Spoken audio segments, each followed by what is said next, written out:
Now that you all know my name, this is me in Burundi, Bujumbura, and that's my bike, Bluebell. It's a BMW HP2, taken in 2016, and we were on our way all the way up to Ethiopia, the Danakil Depression. This idea I stole from Rory. I was watching his presentation, and he had a picture of a short person, funny-looking short person. I think it was Peter Dinklage. And I thought, well, if Rory can do it, so can I. So to put you all at ease, that's a funny picture of me. But let's get down to the business at hand.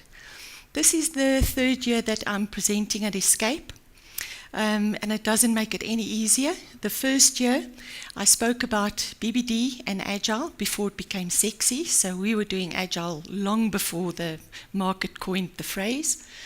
Last year, I spoke about the project manager that had died and the Scrum Master that had risen from the ashes. And this year, I'm going to talk about Industry 4.0. A couple of weeks ago, Rory comes to my desk. He says, so what's the topic of your presentation? I said, I'm talking about Industry 4.0. He goes, the entire topic.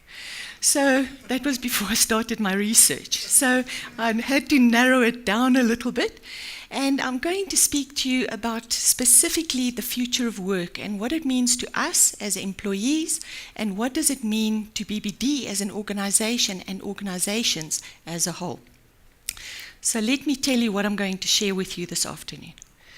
We're going to look back. Where did Industry 4.0 come from? What went before? And we'll get to Industry 4.0. I'm going to talk to you about buzzword bingo. As you know, if you've attended my presentations before, I always play buzzword bingo. And then the future of work. So that's going to be the crux of my presentation this afternoon. I'm going to touch on emergent technologies. And I'm going to talk motherhood and apple pie stuff. What are the skills that you can adopt and learn to future-proof your career?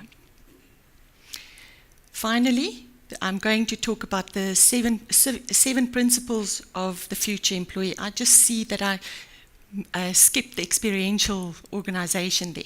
That's why Peter is here, to see what I'm going to share with him. Okay, 7 principles of the future employee, and then we're going to look forward. If we're experiencing Industry 4.0, what does the future hold for us? So, looking back, in the beginning, the earth was formless and empty. And pretty much before human beings landed on the planet, we don't have any evidence that there was an industrial revolution. When people arrived and inhabited the planet, it was all handcrafted. Enter the first 3 industrial revolutions. So what we see in Industry 1.0, and this happened approximately 1,800 years after the first human being landed on the earth. We see mechanization, we see steam power being implemented, and we see the mechanized weaving loom. Oh, whoopee-doo.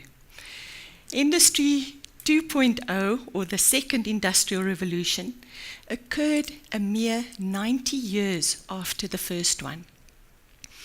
And we see mass production. We see the assembly line. We saw electrical energy.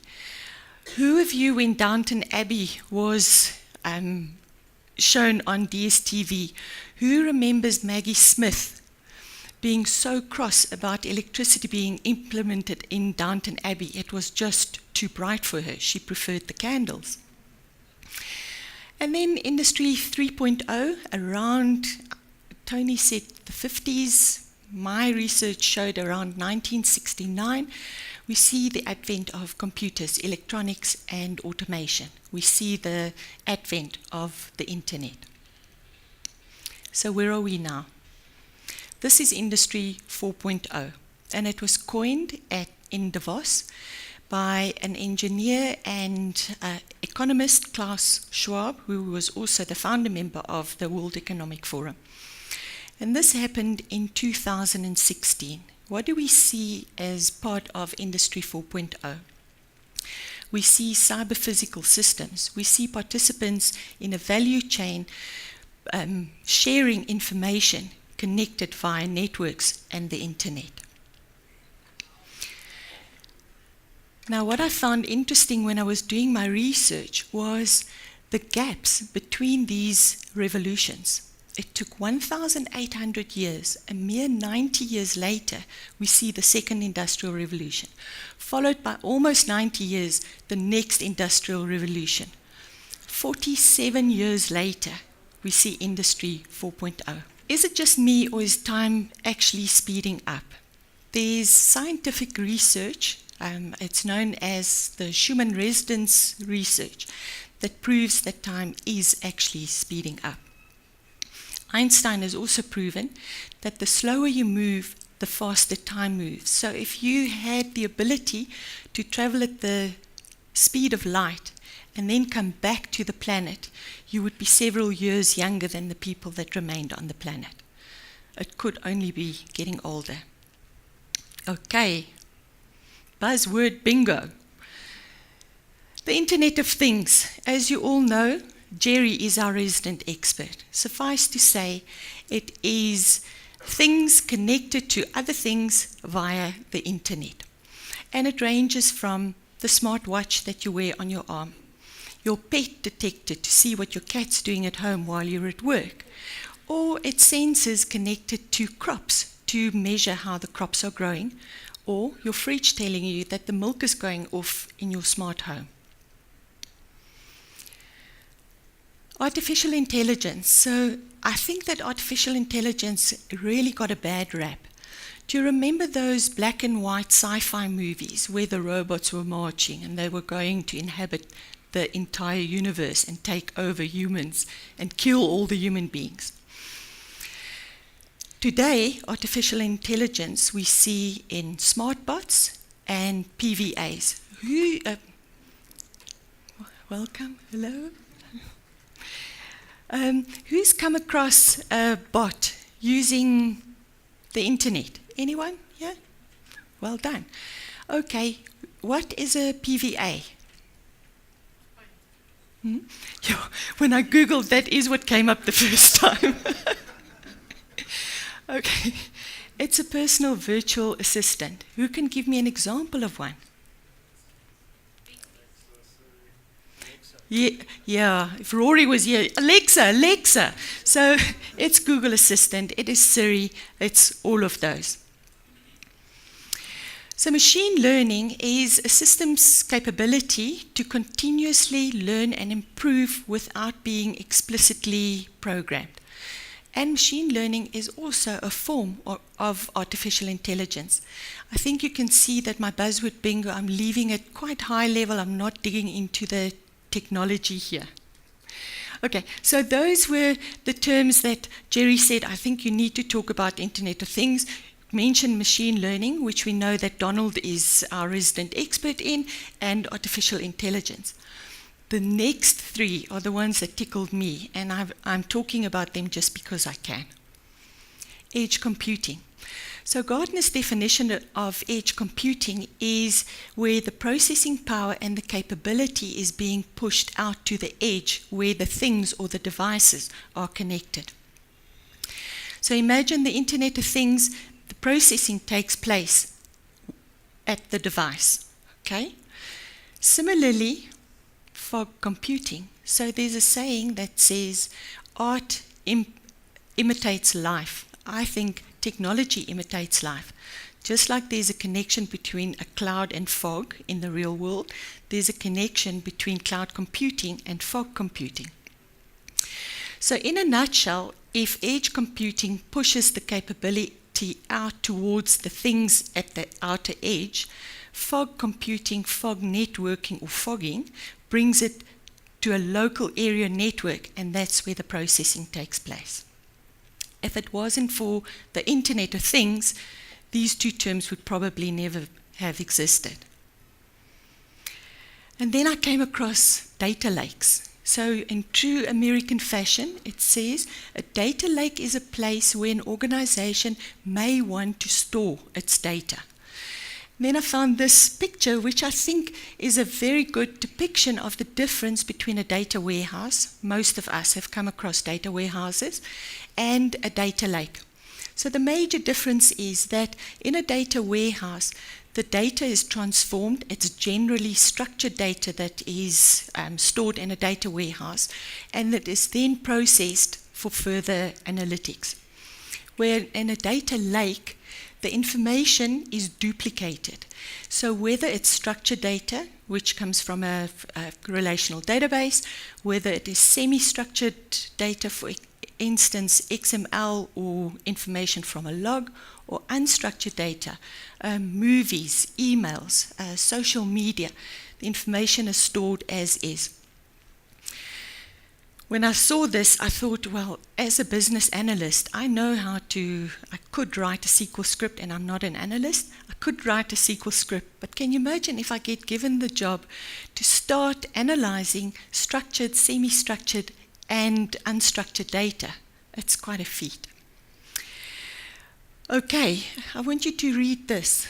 Is there anyone that feels ambivalent about this statement or don't agree with it? Okay, I'm glad to see that.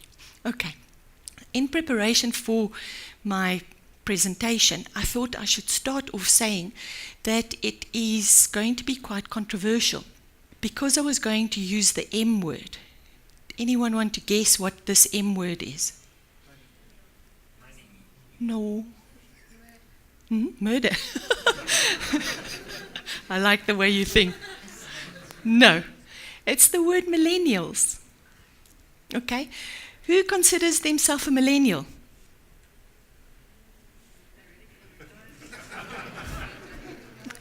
Yes, everyone's supposed to put their hand up. We're all Facebooking, we're all tweeting, we're all millennials. So what I want to, and this will be repeated, what I want to stress here is that predictions have it that millennials will make up 50% of the workforce in the year 2020. It's 14 months away. By 2025, they will make up 75% of the workforce. Never in the history of the earth has such a large generation entered the workforce collectively or at the same time. So the millennials, which is us, is changing the way that we are working. So this is now the topic of my discussion. Took a long time to get here, but I just wanted to get you settled in. Okay, so we're going to talk about the future of work. Sean? There is something going on in the world of work today. Some kind of a evolution that's forcing organizations to think differently about what it means to be an employee or a manager, and even what it means to actually work. There are 5 trends that are causing this evolution to happen. 5 trends that are forcing organizations to challenge everything they know about work. These 5 trends are globalization, mobility, millennials and changing demographics, new behaviors, and technology. Globalization is causing the world to become like one giant city. The language that you speak, the culture that you subscribe to, the currency that you transact in, and where you are physically located are all starting to matter much less. This means that organizations can tap into talent anywhere in the world. Mobility is allowing us to stay connected to people and information anytime, anywhere, and on any device. This means that work is no longer a place you go to, it's something that you carry with you in your pocket wherever you are. Millennials are expected to comprise 50% of the workforce by 2020 and 75% of the workforce by 2025. Millennials are digital natives that expect and want to work in ways that reflect the year we live in. Most people live in 2015, but work at companies that operate like they are in 1975. Although millennials are driving enormous organizational change, it's important to remember that the future employee is anyone that is changing their behavior and mindset to adapt to the changing workforce. This means it doesn't matter if that person is 22 or 62. New behaviors are rapidly entering our organizations. For example, we are all comfortable living a more public life. We share our thoughts in blogs, post reviews on Yelp, have our entire professional history on LinkedIn, share pictures on Instagram, rant on Twitter, and engage in open conversations on Facebook. In fact, virtually every aspect of business behavior has changed, including the way we share, communicate, collaborate, teach, learn, find information, access technology, and create content. This is forcing organizations to fundamentally rethink and reimagine the way we work. Technologies such as big data, wearable devices, collaboration platforms, the Internet of Things, and cloud computing are enabling us to work in new ways while keeping us more engaged and productive. In the future of work, technology is the central nervous system of the organization that enables everything else to function. Together, these 5 trends, combined with an unprecedented war for talent, is forcing organizations to shift their mentality from creating a place where they assume employees need to work there to creating an environment where employees want to work there. When we think about the future of work, the organizations that can most effectively make this shift from need to want are the ones who will be able to attract and retain top talent. This means that if your organization doesn't think about and plan for the future of work, then your organization will have no future.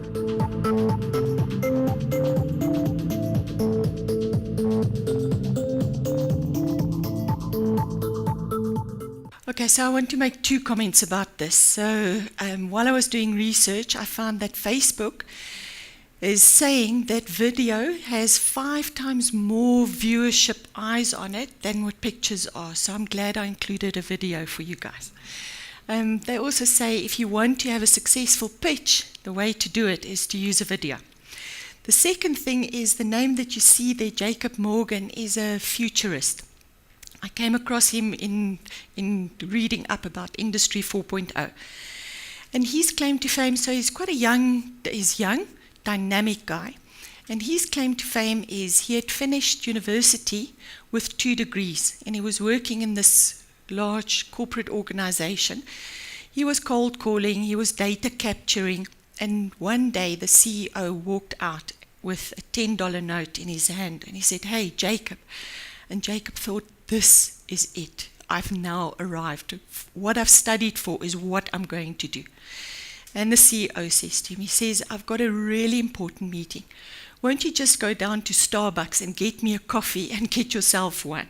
That was the last time that he worked for an organization. So this is why he's thinking the way that he's thinking. So if millennials, globalization, if this is all changing the way that we are working, what are the technologies that are upmost there in terms of collaboration? And I'm not going to talk detail here. I'm really going to keep it at quite a conceptual level. What we are seeing is that the future of work is here. So the way that we work is becoming more devolved. It's becoming more fluid. It's more project-based. It is globally diverse. We don't work in the same offices anymore. It is more team-based, and it is technology-dependent. So what are some of these things that I'm talking about? So integration and APIs. I think to a certain extent we already do this at BBD, but the expectation is that the organization will provide the integration and the APIs in order for the employees to become more productive. Remind me that I mentioned to you after this what the expectation is as to how much productivity will increase. I came across a company that had integrated Asana, which is a cloud-based project management tool with Slack, Dropbox, and Google Drive, and they are working across geographical boundaries, time boundaries, and everyone has got access to the right information at the right time. So there's no emailing of documents, etc., etc. Okay, AR and VR, augmented and virtual reality. Meeting rooms and boardrooms are changing across the world. So instead of seeing a blackboard behind you what is happening with augmented reality and virtual reality is if you are having a meeting, project meeting, or you're trying to sell something, you are streaming the content behind you that has a greater impact and enhances the experience of the person on the other side of the video conferencing facility. I also read that you can use augmented reality to change your hair color. They say that blonde people sell more things than people with red hair. So that's just examples of it. So more and more we are using these tools to enhance collaboration, to make people feel more connected, because we're not in the same physical space anymore. I spoke about chatbots and SPVA. So I told you what a PVA is. What's an SPVA? Anyone? A smart personal virtual assistant.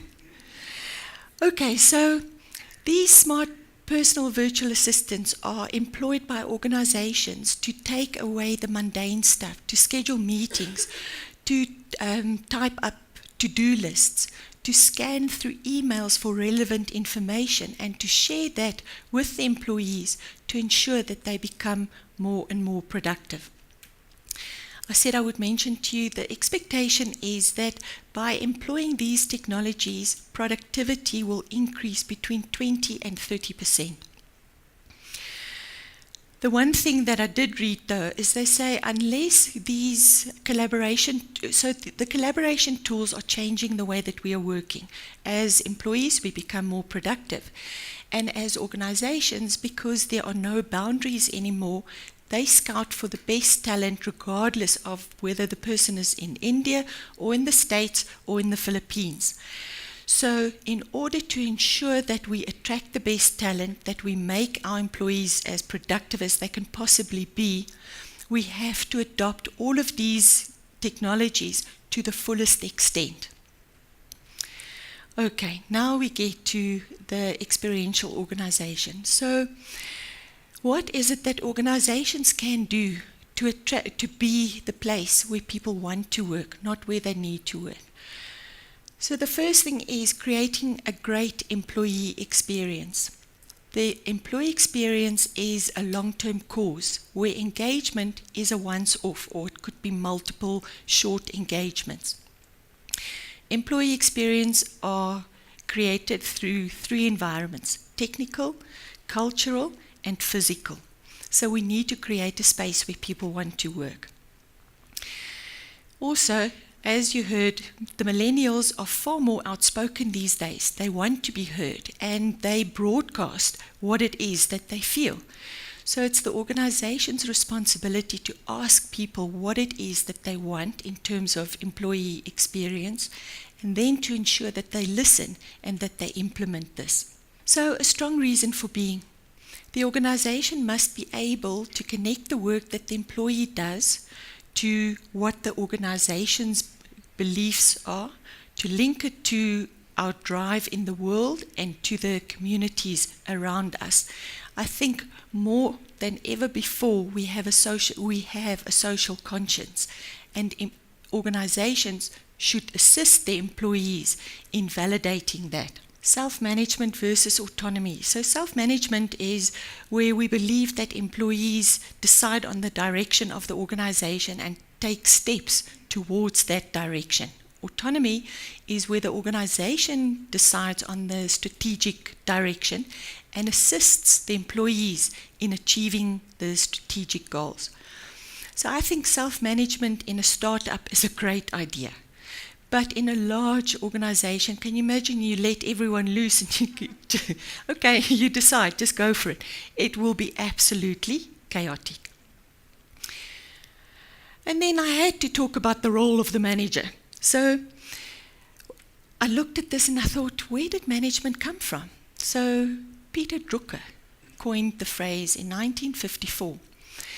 And apparently he escaped Nazi Germany, and he was not impressed with the charismatic leadership that Hitler had shown. So he invented management. So historically, managers ensured that policies and procedures were being implemented. Today, the role of the manager is far greater. It is a role of mentorship and guidance. So the role of the manager is to ensure that the people that they work with become more successful than not having worked with this specific manager. Okay, so what is it that what should the organization be doing? There are three things. So create teams to experiment with some of these technologies, or if teams put their hands up and say, can we explore, can we play with this, can we write this API, assist them. Continue to experiment, and where you see that these technologies or where it works, make sure that it's rolled out to the greater organization. Okay, we're moving on to, as I said, motherhood and apple pie stuff.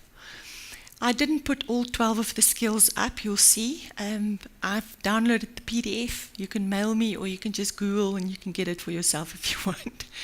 Okay, so the first important skill, that if we don't have it, is to learn to collaborate. No longer do we see the person on the other side of the table. We sit on Skype calls where we can't hear each other, and it is so frustrating. To learn to collaborate is a skill that will make you more successful into the future. Communication. It says your grandmother told you there was only one chance to make a first impression, and that is true. With the proliferation of communication platforms there are so many. Make sure that you use the right tool for the right message at the right time. Also, there's so much noise in the system. The person who has the ability to get their idea across is also the person that's going to be successful.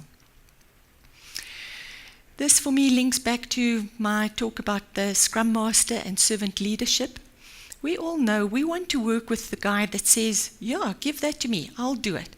You don't want to work with the grump freckle who tries to ignore you and you have to beg them. So adopt a service-oriented culture. Be prepared to take on extra responsibility. Think like an entrepreneur. So think big, think sassy. Don't give up if you hit a block. What does an entrepreneur do? He or she doesn't have anywhere to go but to look inside and to find an innovative solution. Regardless of the organization that you work in, employ that as a mindset. Take accountability and speak up. I don't think we've got a problem in BBD of people speaking up. There's a lot of speaking up going around. But this relates to not complaining, not talking at the coffee station about how difficult this is. Think about ways for you to solve this. If you find a solution, share it with the rest of the organization. This is my favorite one, another Americanism. Be friends with technology. So there is so much technology around, and it's very easy to duck and dive and to avoid adopting it. But technology is probably the way that you are going to become more productive in the future. And then I'm going to put these two up at the same time. Learn to learn and have a growth mindset. So knowledge is a commodity. To be the smartest person in the room, all you need is a smartphone. But the ability to learn and to apply the learning in the situation that you find yourself is a very good skill to have. Also, have a growth mindset. Don't think that you've reached the pinnacle of your the ladder. I mean, millennials that are being employed today do not see themselves as a developer necessarily or as a project manager for their entire lifespan. If you get stuck or you're a little bit frustrated, think of something else to do. Take it on, because we have the ability to learn. Okay, let me, any idea how we acquire self-awareness? Okay, it's as easy as just keeping a journal, either first thing in the morning or in the afternoon, and think about what your thoughts were during the day. How did you react in a certain instance? Having self-awareness, knowing how you're feeling, is so important to know how to deal with the people around you. It's also very important in terms of decision making. So those are the ones that I've got for you. As I said, if you want to know more, you can just let me know. I'm getting to the end of my presentation. And so what are the 7 principles of the future employee? Okay, flexible work environment. No longer are we desk bound. No longer do we have to travel an hour each way to get to the office. If you've got a phone and you're connected, you can work anywhere at any given time. Secondly, we can customize our own work. This relates back to what I said about having a growth mindset.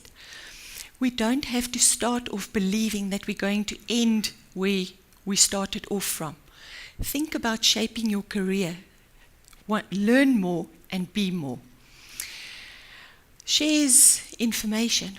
So historically, knowledge was power, and if you hoarded it, you had the power.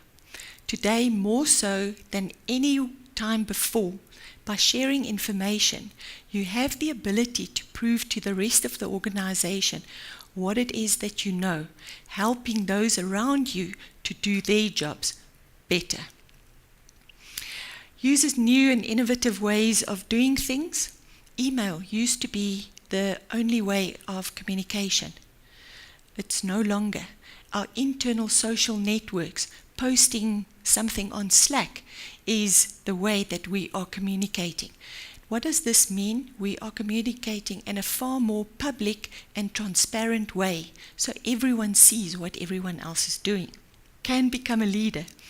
Again, we don't have to go through the ranks because we have the social media, because we have collaboration tools, because we have learned to learn. We have the ability to build our internal network within the organization by proving and showing people what it is that we can do. Okay, so shifts between a knowledge worker and a learning worker. So no longer is training up to the organization. No longer does it belong to the HR department or even to ATC. If someone asks a question, Dave will give the answer on Slack. If you want to show someone how things are done, take a little self-video, post it, and you've just shown someone how to do something else. So it's the ability to play between the two. Learns and teaches at will. It goes hand in hand with the previous one. But so we are no longer bowing down to a greater knowledge. As long as you can learn, you can teach. Okay, so that was Industry 4.0. So where are we now? So I thought, okay, if we look back, we have to look forward. And I actually found that there's an Industry 5.0. So what does Industry 5.0 hold for us?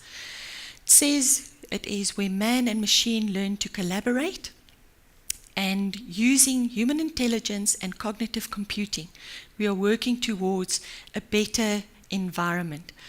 We are eliminating waste, and we are trying to find ways for renewable energy. Okay, let me ask a question here. Who knows what technical singularity means? Peter? Okay, I had to go and Google it.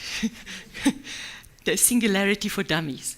So it's where robots and computers force humankind into servitude. So that is that old black and white movie. So are we headed for utopia, where we work towards a better earth, or we establish ourselves on another planet? Or are the robots and the computers going to take over from us? In closing, the title of my presentation had the word disrupt in it, and I don't know if you noticed, I didn't use it once, because I kept it for last. So either we disrupt or we are going to be disrupted. And it doesn't have to be huge disruptions. Just do something different every day to ensure that we remain relevant.